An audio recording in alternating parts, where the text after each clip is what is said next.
Hey, welcome back to All Things Baseball Podcast. This is episode 6. It's going to be discussing the superstars of Major League Baseball today. I'm your host, Johnny, and this is my co-host, John? Cue the intro music.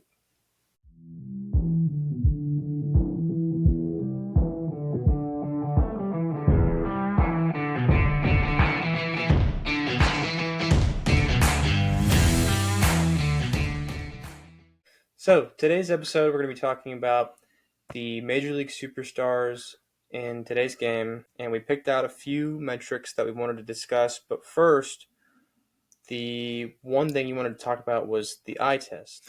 Yeah, your grandfather, my father, he didn't have all these metrics that they had today. I mean, they had batting average and they had RBI and runs, stuff like that. But, you just knew back in the day who the best players were. You could, if you followed your team, you followed baseball, you knew Willie Mays was the best baseball player around. You knew, Roberto Clemente was one of the best baseball players around, stuff like that. So there's like when we talk today, I want to make sure that we don't get too nerdy on statistics, but also, talk about statistics, the ones that we picked. Yeah. Because they are important, especially when you start separating like that. We know that from going over this, the top 5 seem pretty easy. Yeah. And we'll go through why. And this is based on the last kind of 3 years. We wanted to keep it pretty current. Yes, this was important to us. But Johnny and I talked about keeping it current. We didn't want to just look at one outlier year, like a career year, especially if the other years weren't even close. We wanted to at least have 2 or 3 years and be able to talk about those 2 or 3 years to see if they're going to stay in that mix. But, for me, there's a big difference between talent and this list. Like this list is of the superstars, the ones that are performing at a superstar level. Yeah. There are so many talented players in the major leagues that probably could get on this list if they could, we'll talk a little bit about that, get something going in their game where they're more consistent. Does that make sense? Yeah. Do you feel like the eye test is still applicable in today's game? I think like when you see someone doing something that nobody else is doing, yes. If you see we'll just get right to it. Like when you see an Aaron Judge or an Ohtani, they're hitting balls 500 feet consistently, 450 feet consistently. Yeah, we were watching some of those clips and breaking down some of the at-bats, and I think like there were a few at-bats where we watched and they were hitting balls out like 2 balls off the plate, disadvantage counts like 0-2 hanger or 0-2 off the plate that they somehow managed to get to. When you see an elite swing and they're hit, like you said, they're hitting pitches that nobody else can really hit that hard or far, that's kind of the eye test. You go, wow, did you see that? If you're a baseball nut, if you're someone that just follows baseball and you see, you have a good eye for the intricacies of the game. I'm not talking about the nerdy part of it, the statistics part, but just the intricacies of seeing talent and then talent performing. Right. Does that make sense? Yeah. So like, Johnny and I wanted to keep this simple in terms of the stats, but we needed the stats to kind of corroborate who we thought were the best players, right?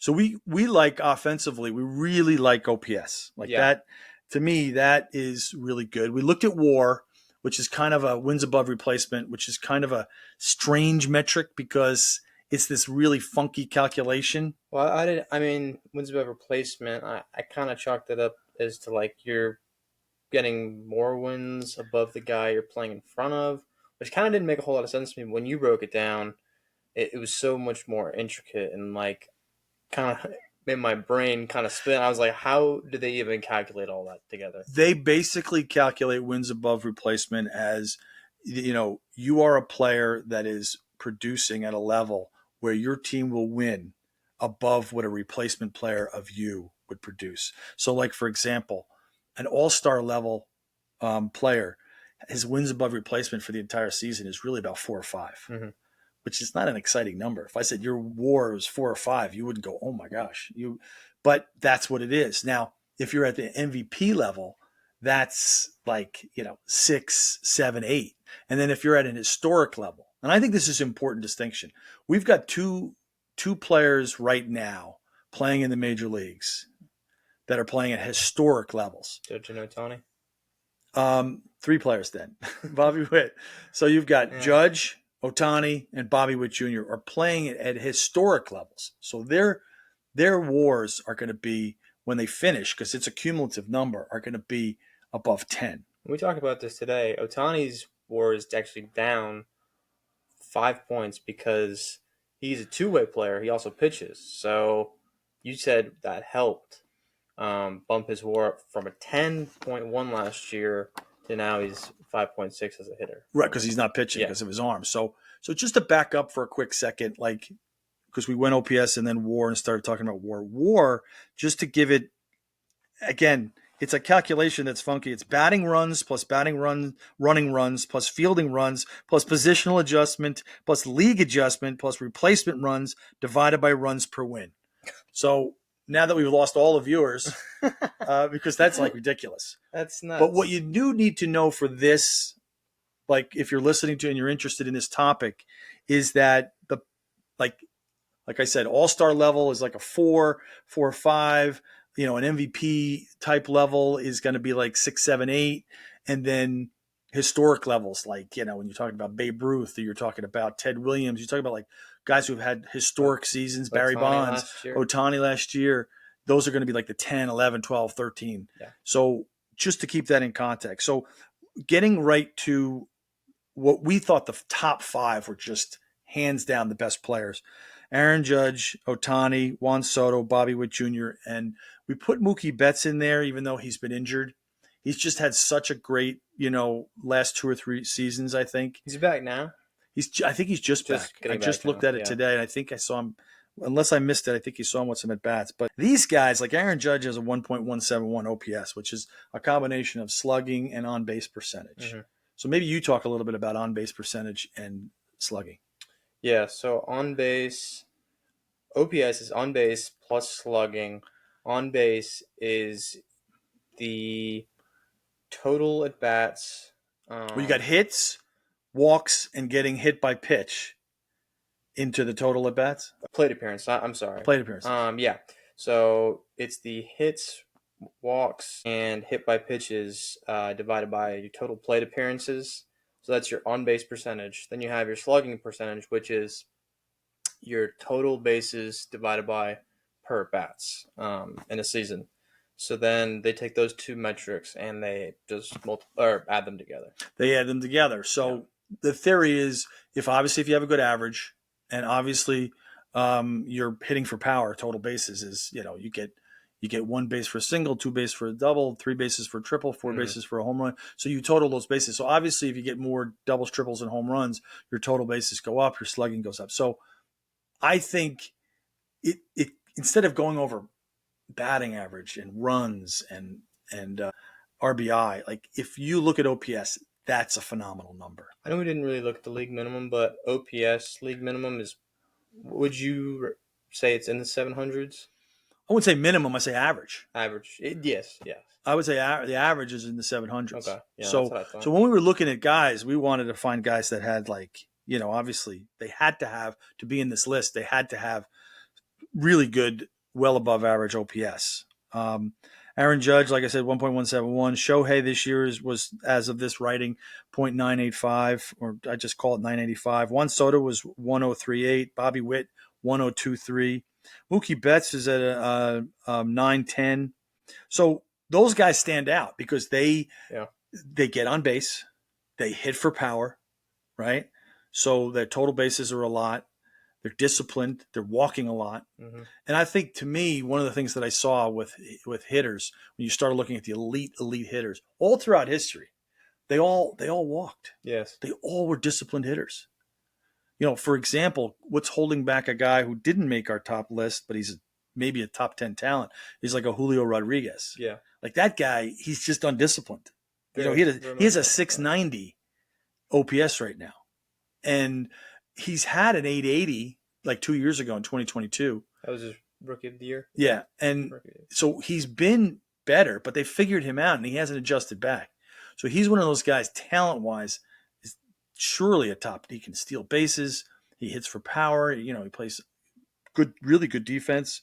But Yeah, to be elite, you got to be a disciplined hitter, and you've got to walk, and you've got to have that aspect of the game. yeah, he reminds me of Ronald Acuna in the sense that they're so young that I think you see these flashes of greatness, Right, and you've seen Ronald Acuna where he won MVP last year, and you think he's kind of stepping into his own, but those flaws really kind of crept back in this year before he got injured again, right, and you weren't seeing the MVP caliber player from last year. You were right, seeing, kind of the older Ronald Acuna who struggled a little bit, right. which you only want to see superstars get better and better as they age. Julio, Well, yeah, and they can have a like slightly down year, but you can't drop off a cliff, right, and right? yeah, we don't know what he would have done if he stayed healthy this year. We it just He could have been sure. Judge his first month of the year, he was like like 170, 180. he Yeah, was horrible. I don't yeah, know how he's gotten to this level. But another thing that we really talked a lot about was defense and base running. Your all around ability to play baseball. yeah. It's why some of the guys We went like over. Jordan Hmm. Alvarez, we didn't. He is elite OPS and elite hitter, but he doesn't play defense. I don't Hmm. know how you can be considered a superstar in the game or one of the best 10 players in the game if you don't play defense. So Or doesn't steal bags either. he doesn't steal bags either, right, sir? Either or either. Either. Either Either. either. So so looking at defense, this is a hard one too, by the way. We looked at two metrics: defensive runs saved and OAA. So OAA is outs above average, which is really a range thing. So to be a differentiator defensively, you really you have to make plays with a 25% probability to make that play for an average player consistently. Hmm. And then your OAA would be up, like Bobby Witt Jr. Bobby Witt Jr. impressed me the more I dug into his numbers. This is a guy who's, how old is he? 24? Bobby Witt. Yeah. Yeah, I believe it was like 24, 23. So you're talking about a guy who has a WAR right now of 8.6, which is tied for Judge. Last year he was at 4.4, which is still at an all-star level. He has saved so far 8 runs defensively. And defensive runs saved is really simple. It's how many runs you have saved compared to an average player or replacement player. Yeah. So he has saved not 8 runs, but 8 runs more than the average player. Yeah, and I think that really helps. I'm not gonna dive too deep into it because it's just not the. I don't want to get away from the topic of where we're at right now, but I think the reason that everybody's talking about him is the potential AL MVP candidate, like being the winner over Judge, is because he's more valuable to the Royals. Where you mentioned earlier, we don't think the Royals would win as many games without There him. are a few games above 500. Yeah, I can't remember who's protect. One thing we didn't talk about is lineup protection in the ballparks they play in because that does affect numbers. That's yeah, a big part of it in terms of if you have someone like Judge is having a historic season, and he had an historic season 2 years ago when he hit 62 home runs. But I mean, having Juan Soto in front of you, I can't imagine how valuable that it's gotta is. be nice. Yeah, It's got to be everybody nice. wonders why his RBIs are so high. Or like, well, you got a guy who gets on base in front of you Exactly. most Exactly. of I the mean, time. he still has to hit the ball, but it does help Yeah, when they have to pitch to you a little bit more. But he still gets the walks. He's still going to be over 100 more walks. intentional walks lately. Right. So just quickly on the defense, because if we dig too much into the metrics, it's going to lose people. But outs above average, okay, is range. So like Bobby Witt Jr. has so far 16 outs above average, which is far better than really just about any other shortstop in the game. He's an elite And he shortstop. has Yeah, stolen how many bases? I think he's currently at like 25, 26. Yeah. So the guy steals bases. He has elite speed. He's a 6'4", 60-yard dash guy. He has elite speed, which helps him get the range. He has an elite arm. He gets on base. He hits for power. He, He does it he all. only has 13 errors Hmm. this year, which is for a shortstop with that many chances. But outs above average is a statistic that is growing in popularity because it really measures the ability to get to the balls that average players can't and make the plays. So the outs above average, just like a fielder who catches A 25% probability ball gets a plus 75, while one who fails to make a play gets a minus 25. Now, it's hard to know who's making the judgment on what a 25% Yeah. probability ball is. So a lot of people will listen to this and maybe throw out like, oh, these stats, these deep metrics are just too much. But let's just say if you're saving a lot of runs and and you show that you have a very high OAA and you have a lot of range, you're just making more plays than everybody else, and it'll show up in your putouts and your assists. Does that make sense? Oh, So definitely. Bobby Witt Jr. can make a case for the MVP while everybody else thinks it's Aaron Judge running away with it. And I'm a Yankees fan. What do you tell me about Juan Soto? What do you think of Juan Soto? I want to get back to what you just said there about Okay. Aaron Judge because his OAA outs above average is -4. So that, and this is why that whole MVP, like Bobby Wood's, just he's not as far away as people think. Like a 16 outs above average, the way you explained it, he's getting the chances that Judge is not making. So all the balls that he gets in the outfield, which they play two separate positions, but they're also elite positions, center field and shortstop. It's a really good point.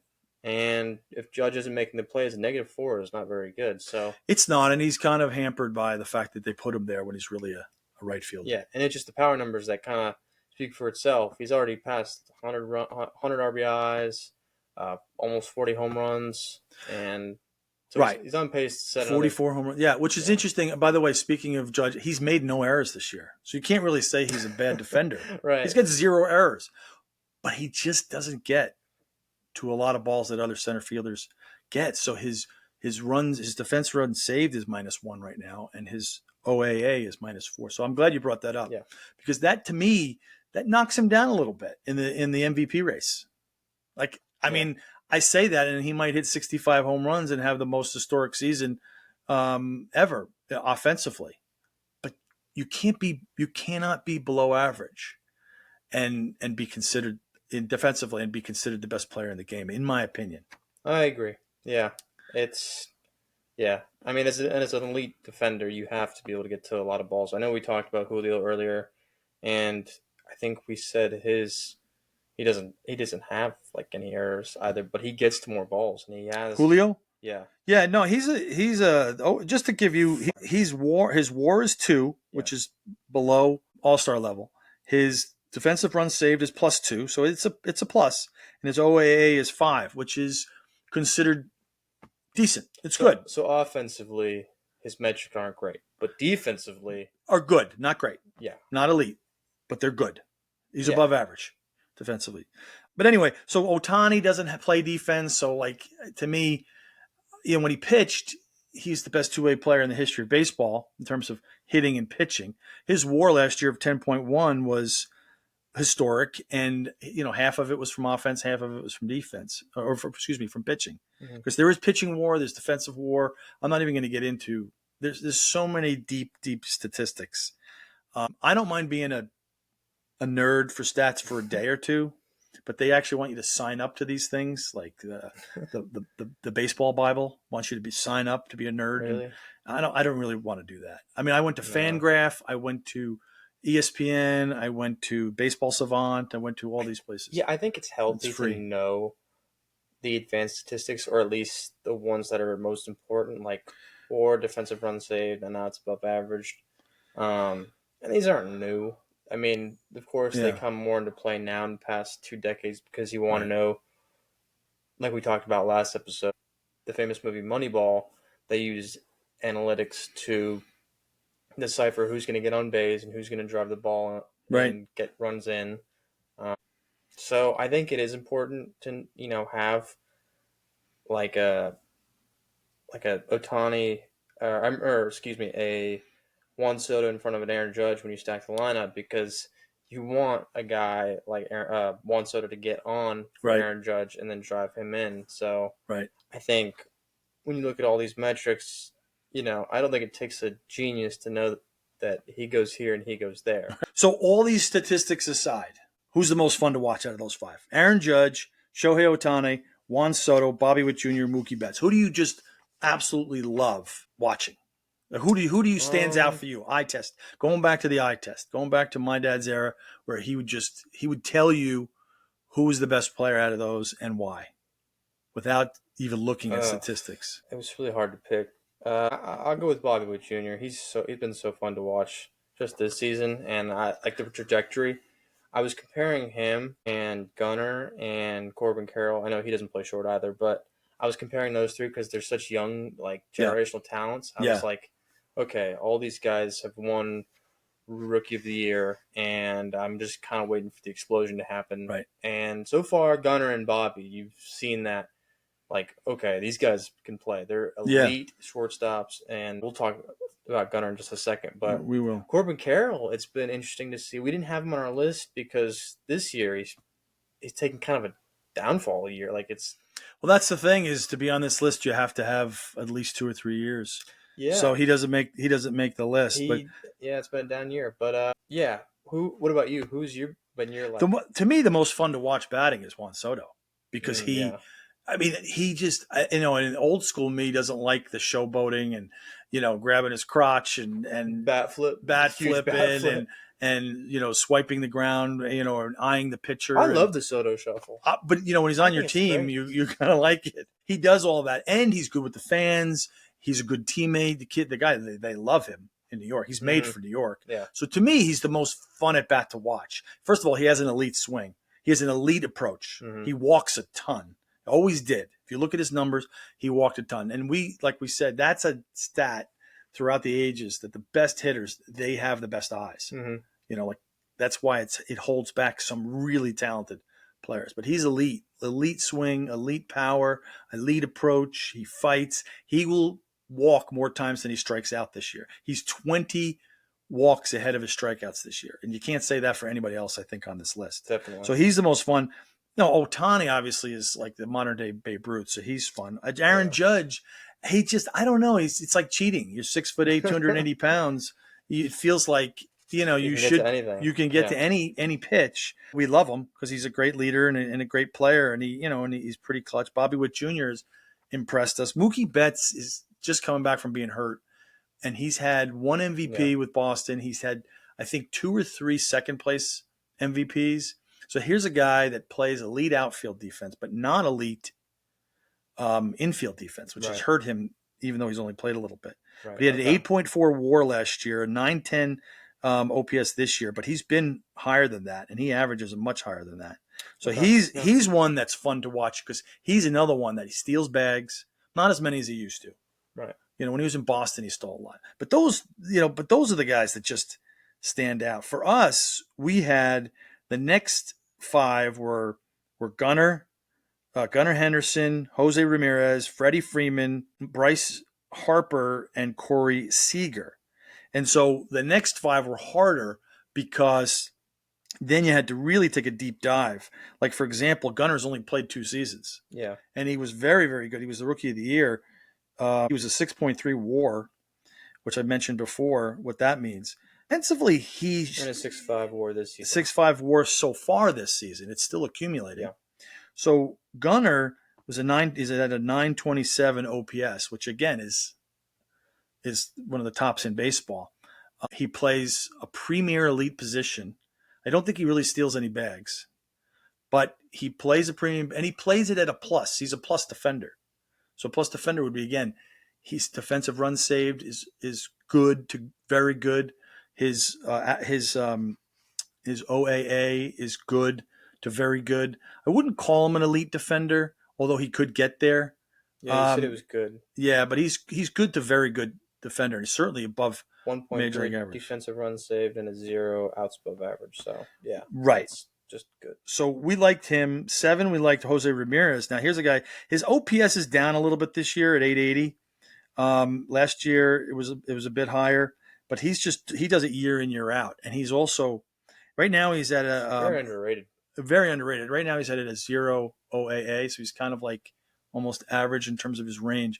But in the past, he's always been a plus. So I don't know if this is a down year or if the guy who's grading it is smoking dope, or I don't know. I don't know. I don't know if there's one guy. Does he sit there and go, "This is the 25% probability, and nobody Yeah. else can do it"? I think I don't know. I think there should be a metric based on like a switch hitter and how when you look at a lefty versus righty swing, switch hitter, Right. and this is coming from a switch hitter, I always want to know like if he's better against righties. I want to see like, okay, well, what's his WAR as a lefty hitter? What's his WAR against as a righty hitter? Yeah.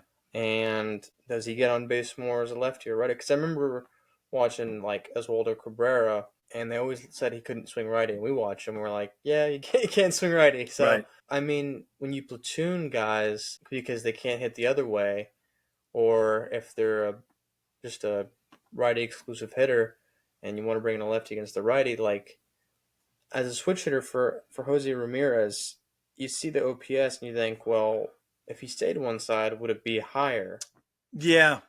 Yeah. I mean, all switch hitters, you know this as a Yeah. switch hitter, that's the thing. But I do think it's better to see that breaking ball coming towards you. And, um, there's he's good both ways. He really Mm-hmm. is. I haven't seen the splits, but he's really good. Tell me your thoughts on Freddie Freeman. We had him at 8. He's Yeah. always in that 880, 900 OPS. He's 883 now. He's got a 3.6 WAR. Last year he had a 6.6 WAR. Defensively, he's slowed down quite a bit, so he's really at He's getting kind of older, yeah. he's average in terms of his range and I his think he was defensive better run at serve. Atlanta, actually, too. Yes, but he's offensively he's done pretty well with the Braves. But what do you think of him overall? I would say from the eye test, like watching him play, like I don't think anybody can do the splits like him at first. I know we are kind of saying like the defense, like it's kind of slowed down, but I think if there's a stat for saving, infield hits, I think he's probably saved countless. I think that goes unnoticed, how far he can stretch and how athletic he is at first. Right, doesn't Um, run, doesn't run, no, he's not but fast. he's just so disciplined and good hitter. Like every Mm-hmm. year, you know what you're getting. If you're starting a team and you need a Great first two strike baseman, approach. I would pick him over Vladimir, who's having a better season, because Vladimir, like he's had a great season, and last year was not very good at all. The year No. before that was okay. The year before that was like 45 home runs. Like he's had like 2 phenomenal seasons out of 5 or 6. So you're not really sure with Freddie. You know what you're getting. That's kind of like Acuna as well, with like comparing Vladimir and Acuna. Yeah, I mean, Acuna's season last season was like generational. Nobody's ever had 40-70, historic and 40 home generational. Yep, runs, 70 stolen bases. yep. But you're like, are we going to see that ever again? If he learns how to be more patient at the Yeah. plate, he doesn't walk. That's why I went back to it, and he does not walk. Yeah. He walks at a very low rate compared to these other superstars. And Vladdy, you were saying like, would you say he's an average or a good defender? He's well below. Well below. Vladimir, just to give you an idea, which is why he didn't make our top 10 list, Oh, right. he's a Okay. -9 OAA. No. -9 OAA. And defensive runs state he's a negative. So, But like, but are we going to see those power numbers stay consistent? Then you're looking at like, okay, this guy is a generational talent. Like he's putting up over 30, 40 home runs once he gets more. for sure, you could be a potential Hall of Famer and not be in this year's top 10. Yeah. He could be one that if he puts up the same numbers this year, and next year that he does this year, Yeah. he could be in the top 10. But he just, like the year before, he was bad. The year before that, he was okay. Mm-hmm. Like he just can't be a superstar on this list because he's having one good season out of 4. Yeah, that makes Whereas, sense. someone like Freddie Freeman, he's just every year he puts up Consistent, high OPS, positive numbers, defensive runs saved. I mean, he just does it year in, year out. What about Bryce, your boy Bryce? Yeah. 2-time MVP. Yeah. I think him switching positions is kind of you've kind of seen it change. Him getting more mature as a ball player.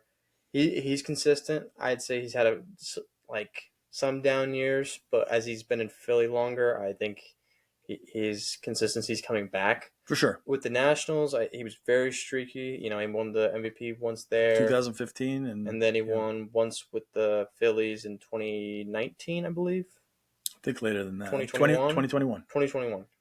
So he gets these monster seasons. Yeah. But he also does have, But downturns. he doesn't dip like the other guys. Yeah. So he'll have monster Consistent seasons, enough. but he doesn't drop like Acuna or Vladimir or now Julio Rodriguez. Doesn't have the huge, I would so- say consistent enough to be a superstar for, And surprisingly enough, he's a plus defender at first. I didn't know that, even though his arm is hurt or still coming back. Yeah. He's a plus defender. Let's talk about number 10, Corey Seager. We had Corey Seager because last year he had really like MVP level season. I think he came in Mm-hmm. second or third. And he's been, 6.9 yeah. WAR. He had a 1.013 OPS last year, but this year he's only at 849 and 3.4 WAR. We still put him in there because he plays at elite position and he's just so dangerous. Yeah. It's You hard. know, Yeah, it's hard to throw to that. It's hard to throw to him. I think he doesn't miss the mistake pitches, even though I think he only hit like 250, 260 right now. I think it's a little higher. it's higher. Yeah, It's 260, higher. 270 maybe. Yep, it's higher. But I think, yeah, like he, when he gets to the playoffs, like you see a different kind of player. Like he's a different caliber. Like 2-time World Series MVP, once with the Dodgers, once See, with the that's what I mean Rangers. about the eye Yeah, test. You know, I always go back to the Willie Mazes, the Mickey Mantles, the Roberto Clementes, the Hank Aaron's, the Johnny Benches. You know, you didn't need to watch Johnny Bench for more than 3 weeks yeah, to know that he was the best catcher in the game. I mean, he was just different. yeah. You know, even without delving into the numbers, he just impacted the game. By the way, defensive runs saved, they don't count catchers framing as part of the defensive runs saved or their defensive metrics. They have a separate metric for it. But those are our top 10. Just to recap, we had. I'm not even going to do. I'm not even going to put them in order, and I know that's probably going to make some people angry. But to be honest with you, you got Aaron Judge, Shohei Ohtani, Juan Soto, Bobby Witt Jr., Mookie Betts. You got Freddie Freeman, Jose Ramirez, Bryce Harper, Gunnar Henderson, Corey Seager. Those are our top 10 best players, superstar players right now, with guys knocking on the door like Ellie De La Cruz, who, by the way, 11 OAA, elite defender. Yeah, he's going to be an up and comer. He's a 5.6 WAR right now, but his OPS was only 833, so he couldn't get in the list. But if he's a guy that I'm watching, I think next year we're going to see him. We're going to see Julio Rodriguez bounce back. Ketel Marte, who's at a 930 OPS with a 5.4 WAR and a 7 OAA. He could have made the top 10 easily, and we're just mentioning him right now in the recap. Marcell Ozuna, again, he's a DH. He's a DH. Rafael Devers, he's a Red Sox, so we dislike him immensely. But no, he's the worst third baseman in the league. But he is a little overrated. He is a 967 OPS. This is from my friend Terry, who's a huge Red Sox fan, and my friend Steve, if he's listening. 4.3 WAR, 4.3 WAR minus 9 OAA. That's how bad he is defensively, and he's slow as molasses. Yeah. Mike Trout, we didn't even mention him. He just hasn't been the same player. But when he was, but you knew in the first 5 years of the league that he was the best player. Yeah. And all the numbers proved it. Yeah. Jordan Alvarez, again, DH, but generational power. Generational power.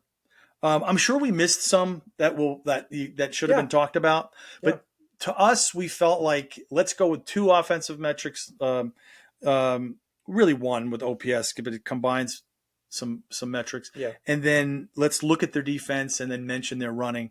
We feel like the game's in pretty good shape with superstars. And we feel like that next year we're going to be talking about some of these again. And guys like Ronald Acuna they're going to bounce back. I think so. And he's a top 10 talent, if not a top 5.